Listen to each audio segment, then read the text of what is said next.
ଜଣାଉଛି ଆପଣମାନଙ୍କୁ ପୁଣି ଏକ ନୂଆ ଭିଡ଼ିଓରେ ଆପଣଙ୍କୁ ସ୍ୱାଗତ ଜଣାଉଛି। ଆମେ ସେଦିନ ଯାଇଥିଲୁ ଯେଉଁ କ୍ୟାମେରା କାମ ପାଇଁ ଜଳେଶ୍ୱର କହୁଥିଲି, କିନ୍ତୁ ତାପରେ ଗଲା ପରେ ଆମକୁ ଜଣାପଡ଼ିଲା ଯେ ସେଇଟା ଜଳେଶ୍ୱର ନୁହଁ, ଥାନା ଛକ ପାଖରେ କାମ ହେଉଥିଲା।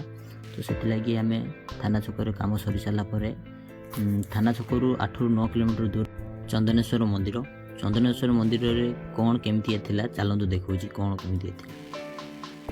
ତ ଭାଇ ମୁଁ ମୋର ଓଭର କନଫିଡେନ୍ସ ପାଇଁ ନୂଆ ଜାଗା ମୋ ପାଇଁ ବି ଥିଲା, ତା ପାଇଁ ବି ଥିଲା, କିନ୍ତୁ ମୋର ଓଭର କନଫିଡେନ୍ସ ପାଇଁ ରାସ୍ତା କାହାକୁ ନ ପଚାରି ରାଇଟ୍କୁ ଚନ୍ଦନେଶ୍ୱର ମନ୍ଦିର ଥିଲା, ଲେଫ୍ଟକୁ ଦୀଘାକୁ ରାସ୍ତା ଥିଲା। ତ ମୁଁ ଭାବିଲି ଲେଫ୍ଟକୁ ହିଁ ରାସ୍ତା ଅଛି ଚନ୍ଦନେଶ୍ୱରକୁ। ତ କାହାକୁ ବି ଭାଇ କିଛି ନ ପଚାରିକି ସିଧା ବାହାରି ପଡ଼ିଲୁ, ସିଧା ଯେଉଁଟାକି ଆମେ ପାଖାପାଖି 2ରୁ 2 କିଲୋମିଟର ଗଲା ପରେ ଆମ ମନରେ ଡାଉଟ୍ ହୋଇଥିଲା। ତ ଆମେ ଡେରି ନ କରିକି ଜଣେ ମଉସାଙ୍କୁ ପଚାରିଥିଲୁ ମନ୍ଦିରକୁ ରାସ୍ତା କେଉଁଟା। ମଉସା এই চন্দনেশ্বর রাস্তা চন্দনেশ্বর মন্দির ଛକରୁ ସିଧା ଆଚ୍ଛା।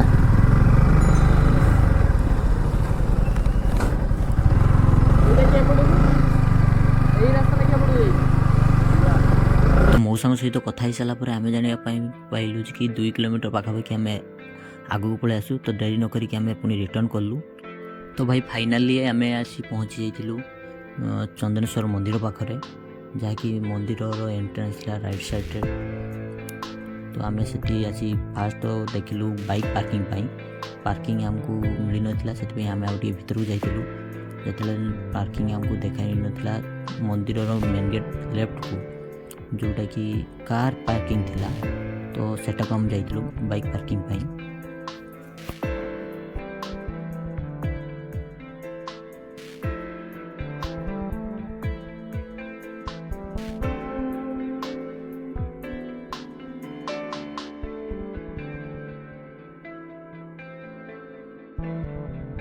ବାଇକ୍ଟିକୁ ସାଇଜ୍ କରିକି ରଖିବା ପାଇଁ ମୁଁ ବାଇକ୍କୁ ରିଟର୍ଣ୍ଣ କରି ଘୁରେଇଲି।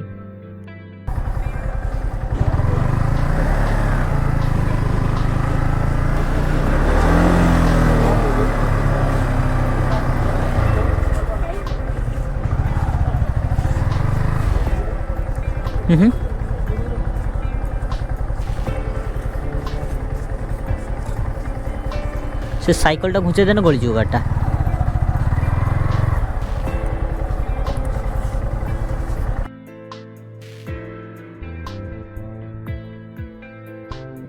ବାଇକ୍କି ପାର୍କିଂ କରିକି ରଖି ସାରିଲା ପରେ ଆମେ ଯାଇଥିଲୁ ମନ୍ଦିର ଭିତରକୁ ବୁଲିବା ପାଇଁ।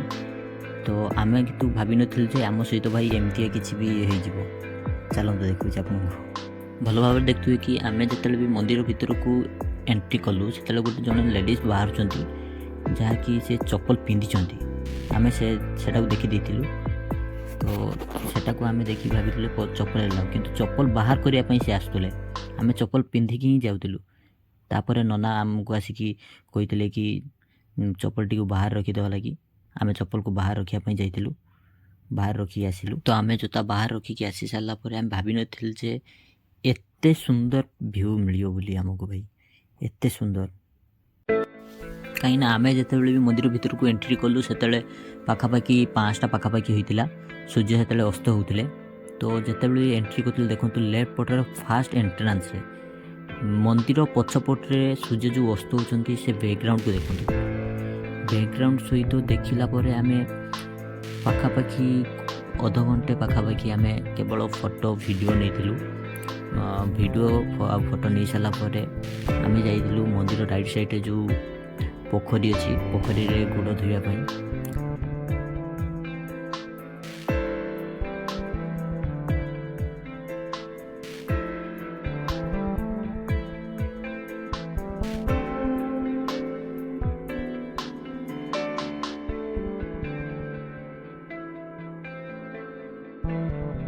ଭାଇ ପୋଖରୀରେ ଗୋଡ଼ ଧୋଇ ସାରିଲା ପରେ ଆମେ ଦେଖିଲୁ ବ୍ୟାକ୍ଗ୍ରାଉଣ୍ଡ ମାନେ ସେପଟଠୁ ଏପଟେ ଆହୁରି ଭାଇ ଏତେ ଭଲ ବ୍ୟାକ୍ଗ୍ରାଉଣ୍ଡ ଥିଲା ଯେ ମାନେ କହି ହିଁ ପାରୁନାହିଁ ମୁଁ।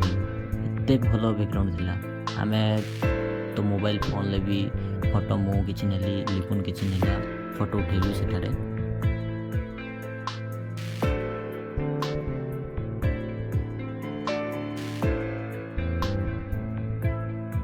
ଫଟୋ ଉଠାଇ ସାରିଲା ପରେ ଆମେ ଆସି ପହଞ୍ଚିଯାଇଥିଲୁ ମେନ୍ ମନ୍ଦିର ପାଖରେ। ଯେଉଁଟାକି ମନ୍ଦିରର ଏଣ୍ଟ୍ରାନ୍ସ ଯେମିତିକା ଥିଲା।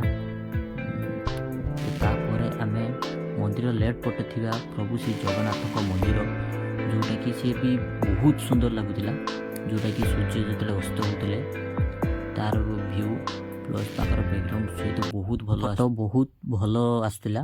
ତ ଆମେ ସେଥିରେ କିଛି ଫଟୋ ମଧ୍ୟ ଉଠେଇଲୁ।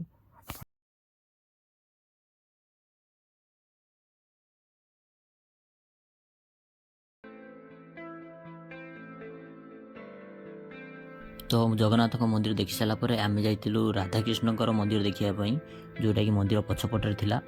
ସେଟା ମନ୍ଦିର ଭିତରେ ମୂର୍ତ୍ତି ବହୁତ ସୁନ୍ଦର ଦେଖାଯାଉଥିଲା, ଲାଇଟ୍ ନଥିଲା ତା ଭିତରେ, ସେଥିପାଇଁ ଆମେ ଦେଖେଇ ପାରିଲୁନି, କ୍ୟାମେରାରେ କିଛି ବି ଆସୁନଥିଲା। ତ ବହୁତ ସୁନ୍ଦର ମୂର୍ତ୍ତି ଥିଲା। ତାପରେ ଆମେ ଯାଇଥିଲୁ ମନ୍ଦିରର ପଛପଟରେ ଥିବା ଯେଉଁ କୁଣ୍ଡ, ଯାହାକି କ୍ଷୀର ବେଲପତ୍ର ସବୁଗୁଡ଼ାକ ଯେତିକ ବି ବାହାରେ ପୂଜା ଜିନିଷ ଯେଉଁଗୁଡ଼ାକ ପଡ଼େ, ସେ କୁଣ୍ଡ ପାଖରେ ଛୁଆମାନେ ଚୁମ୍ବକରେ ଗୋଟେ ରସି ବାନ୍ଧିକି ଯେଉଁ ଯେତିକ ବି କୁଣ୍ଡ ଭିତରେ ପଇସା ପଡ଼ୁଥିଲା ପଇସାକୁ ବାହାର କରୁଥିଲେ।